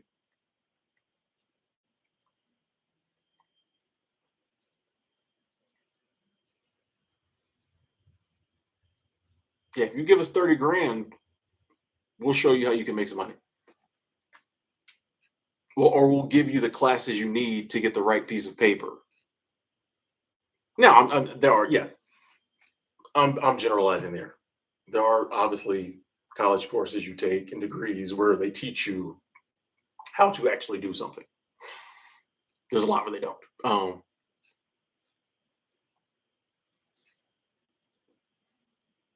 Yeah, Doris, and a lot of times that's just more programming. I mean, the programming never stops. The programming never stops. But yeah, sometimes higher education is, you have to pay for the privilege of the programming. Cogs in the machine. And my thing is like I'm not anti-college, I'm not anti-work. Um, I'm anti doing it for the wrong reason. Doing it because you feel you have to when you don't really want to. If you go to college because you wanted to and got a degree that you wanted to get, which allows you to work a job that you wanted to work, I'm all for that. If you went to college because they told you you're going to be a loser if you didn't, and you got a degree that you're like, oh, well, this degree makes money, and now you have a job you hate, I feel bad for you. I ain't mad at you. I ain't laughing at you. I feel bad for you. I want everybody to break free from the matrix, be doing what they want to do. I just want everyone to like live the life they want to live. That's it. Enjoy themselves.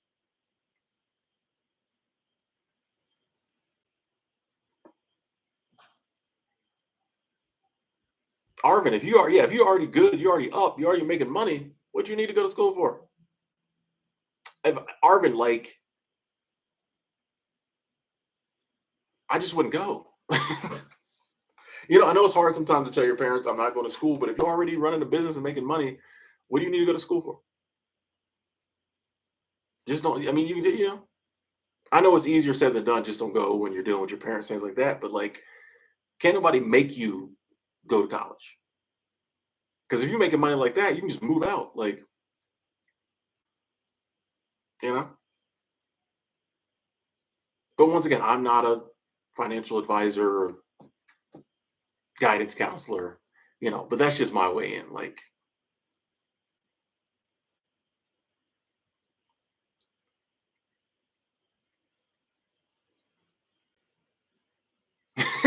when I feel low, said pay off your parents' house, they'll forgive you.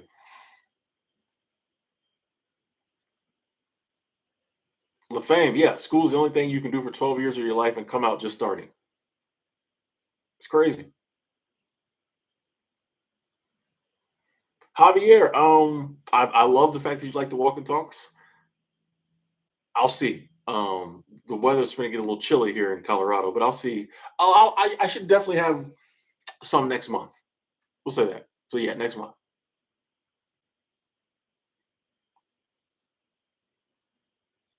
Anyway, ladies and gentlemen, I think I'm going to jump off.